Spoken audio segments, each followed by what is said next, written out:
Fala galerinha do xadrez, tudo beleza? Pessoal, mais um jogador chinês no torneio de candidatos. Estamos falando aí do Jing Liren, muitos de vocês já conhecem. Quem ainda não conhece, é uma fera do xadrez chinês. É tido aí como um dos favoritos para vencer o torneio de candidatos que vai acontecer em 15 de março agora de 2020.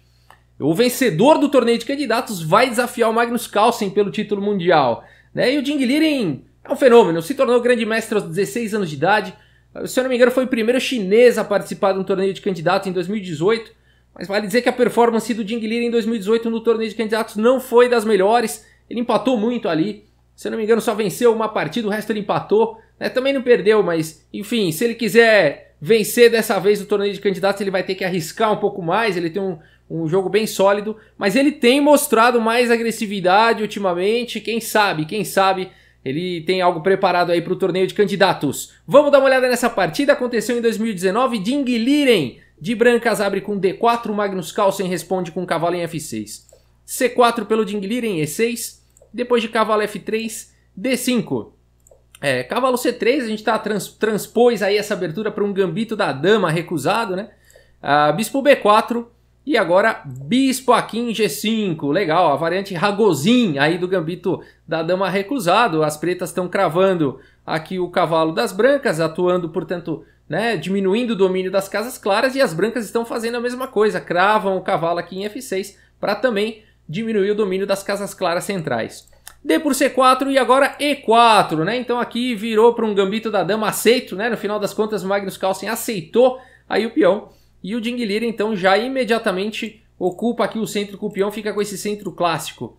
B5 aqui, né? Então, além de E4 dominar o centro, abre um ataque descoberto aqui no peão de C4. E o Magnus Carlsen, então, protege aqui com B5, aproveitando que o cavalo está cravado, não pode capturar o peão. A partida segue com A4 e agora C5. Legal, o Magnus Carlsen deu um jeito aí, né? As brancas estavam com 2 peões centrais e agora, se trocar, vão ficar com um peão central, assim como o Magnus Carlsen. A partida seguiu com A por B5, agora C por D4, cavalo por D4 e H6, fazendo esse bispo tomar uma decisão. O Jing Liren volta o bispo agora para E3 e a partida segue com cavalo por E4. O Magnus Carlsen aproveita aqui a cravada do cavalo, captura um peão central e aumenta a pressão no ponto de C3. Dama C2, defende e contra-ataca, né? Defende C3, ataca o cavalo. A partida seguiu com bispo B7, defendendo o cavalo e posicionando o bispo numa excelente diagonal. E agora bispo por C4, recuperando aí o peão. Dama C7, ataca o bispo, faz um raio-x aqui no cavalo de C3. Dama B3, portanto, defendendo. E depois de bispo por C3, B por C3, recuperando a peça. Roque e roque. Todo mundo deu roque, todo mundo com 5 peões aí, 3 peças menores, a questão material tá igual. A partida continuou com torre C8, botando pressão forte aqui em C4 e em C3. Esse tem sido, né, o tema dessa abertura para as pretas até agora, pelo Magnus Carlsen. Agora bispo D3 e cavalo C5 aqui pelo Magnus Carlsen, atacando a dama do Jing Liren e atacando o bispo.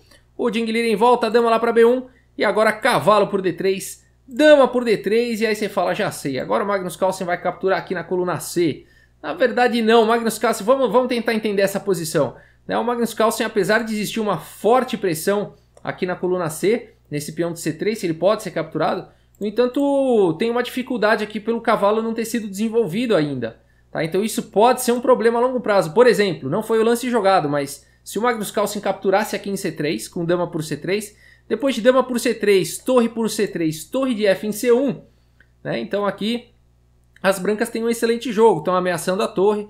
Se torre por C1, torre por C1 e perceba como o cavalo tem dificuldade de jogar, né? O peão tira casas importantes. Se o cavalo vier para D7, vai começar a tomar pressão com a torre na sétima, né? Então torre C7 aqui e fica uma posição melhor aqui para as brancas, né? Vai fazer o que aqui? Bispo C8 para tentar defender o cavalo. Vem cavalo C6, né? E aí tá vindo cheque, enfim, muito melhor para as brancas. Aqui tá caindo em A7, né? Posição vencedora aqui já para as brancas, tá? Então por isso que depois de dama por D3, o Magnus Carlsen não vai dar chance assim pro Jing Liren e continua desenvolvendo. Esse é o certo. Ao invés de capturar peão, né? Essa é a parte instrutiva aqui. Ao invés de capturar peão, desenvolver peça. A partida continua com dama em E2. O Jing Liren não tá muito preocupado com o peão aí de C3. Ele quer manobrar aqui a dama dele para um ataque na ala do rei. em pontos estratégicos aqui, né? Ele vai ficar atacando. A partida seguiu com cavalo B6 e agora dama G4, né? Existem ideias de sacrifício em E6, existe imediatamente uma ameaça em H6 e a partida seguiu, portanto, com o rei H7, tirando o rei, né, tanto dessa diagonal perigosa e também protegendo o peão. Agora seguiu-se com o bispo em F4, atacando a dama aí do Magnus Carlsen, e o Magnus Carlsen mais uma vez não está interessado aí no peão de C3, ele continua com dama em C5. A partida segue com torre F em E1 e agora cavalo C4. Veja como o Magnus Carlsen vai pouco a pouco melhorando aí suas peças também. Torre de A em D1, torre D8 e agora torre D3. Olha que subida de torre bacana, né? Além de proteger aqui em C3, também está ameaçando ataques aqui na ala do rei. Dama em E7 pelo Magnus Carlsen.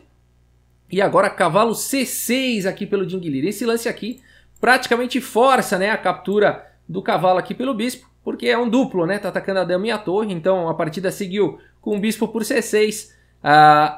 Poderia capturar aqui? Na verdade não, porque está caindo a torre, né? Então aqui primeiro torre por D8 e depois de torre por D8 agora sim B por C6. Cavalo B6 e agora bispo em E5, colocando pressão em G7. O Ding Liren botando pressão aí na partida. Dama G5 defendendo pelo Magnus Carlsen, propondo aí as trocas, né? E tá atacando agora a dama do Ding Liren. E o que jogar nessa posição, meus amigos? O que jogar, né? Se você quiser dar pause aí, tentar encontrar um lance aqui para o Ding Liren, um lance forte, né? E o Ding Liren encontra esse lance aí, o lance mais forte da posição, e eu espero que você tenha encontrado o lance C7. Olha que beleza de lance, né? Deixando a dama aqui, mas atacando a torre, com a ameaça de promover para a dama, né? Interessante. O Magnus Carlsen continuou aqui com torre D5, a posição é bacana, porque o cavalo está segurando a promoção do peão. Agora o bispo está atacado, né? A dama também está atacada. A partida seguiu com dama em E4, cheque. Dama G6, o Ding Liren, o Magnus Carlsen de qualquer maneira quer trocar aí essas damas, o Ding Liren não aceita trocar. Dama agora aqui em B4. A partida continuou com dama D3 e agora H3.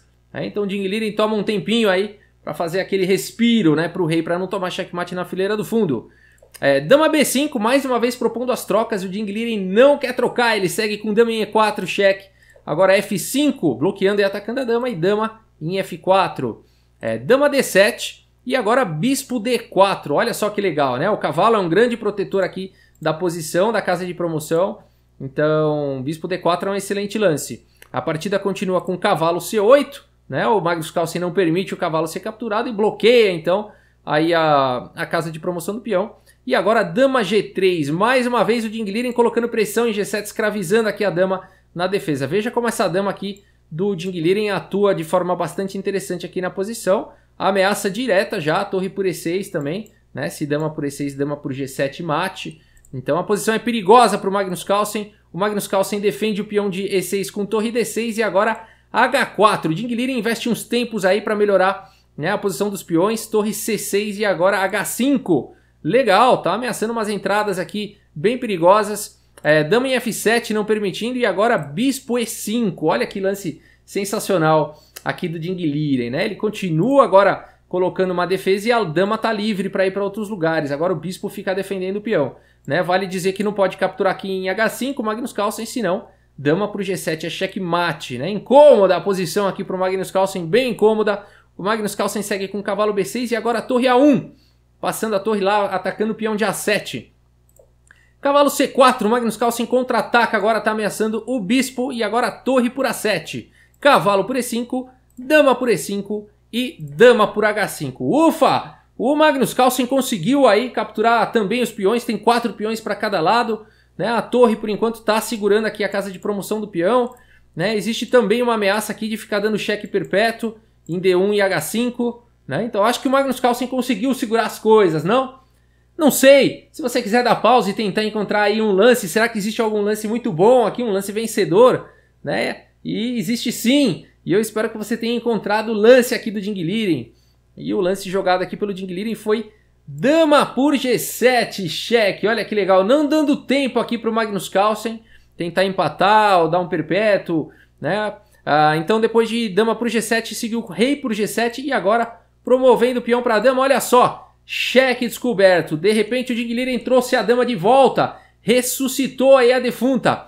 A partida segue com rei F6 aqui pelo Magnus Carlsen E olha só que posição legal, né? O que jogar, como continuar aqui, né? Se o Ding Liren quiser ganhar a torre aqui, não foi o lance jogado, mas se dama por C6, né? O Magnus Carlsen conseguiria empatar essa partida aqui com dama D1 e aí ficaria dando cheque para sempre aqui, né? Não tem como escapar desse cheque perpétuo, né?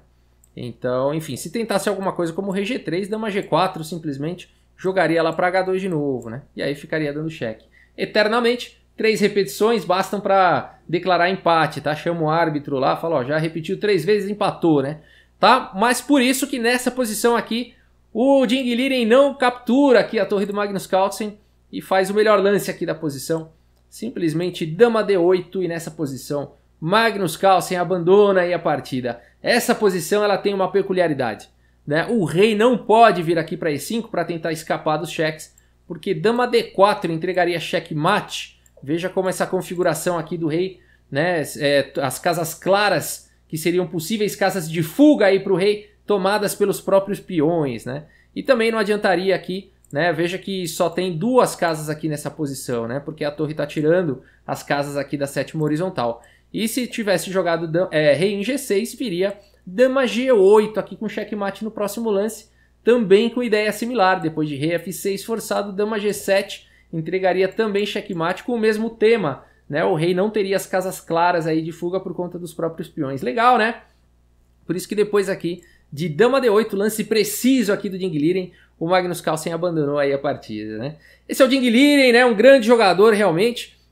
Claro que eu mostro, né? Tenho mostrado nessa playlist partidas legais desses jogadores do torneio de candidatos contra o Magnus Carlsen, algumas vezes eles vencendo o Magnus Carlsen, algumas vezes empatando, né? A ideia é mostrar a força mesmo desses jogadores. Eu não quero dizer com isso que eles são melhores que o Magnus Carlsen, que eles têm, né, favoritismo em relação ao Magnus Carlsen. De forma alguma, o favorito é o Magnus Carlsen, isso é unânime, né?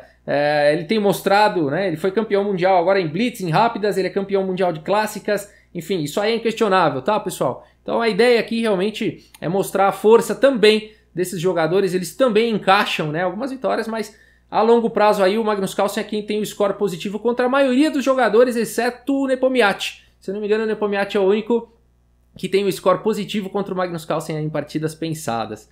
Beleza, pessoal? Vamos dar uma olhada aqui nas estatísticas do chess.com, olha só. Vamos lá. Olha lá, gente, 98,4% de precisão aqui para o Ding Liren, né? Uma precisão monstruosa. 86,5% de precisão para o Magnus Carlsen, errou mais ali no final, né? Então acabou dando chance aqui para o Ding Liren, né? 28 melhores lances aqui para o Ding Liren, 20 para o Magnus Carlsen, 3 excelentes para o Ding Liren, 1 para o Magnus Carlsen, um lance bom para o Ding Liren, 7 para o Magnus Carlsen, 7 lances aí de livro, 6 imprecisões para o Ding Liren e só. E o Magnus Carlsen errou um pouco mais, 5 imprecisões, 2 erros e 2 gafes. Vale dizer que o ritmo dessa partida foi rápidas, tá? Então não foi uma partida pensada, então por isso que a gente viu aí uma quantidade um pouco maior de erros, né? Provavelmente o tempo curto já para o Magnus Carlsen. Onde que ele errou, Rafael? Vamos dar uma olhada aqui, ó.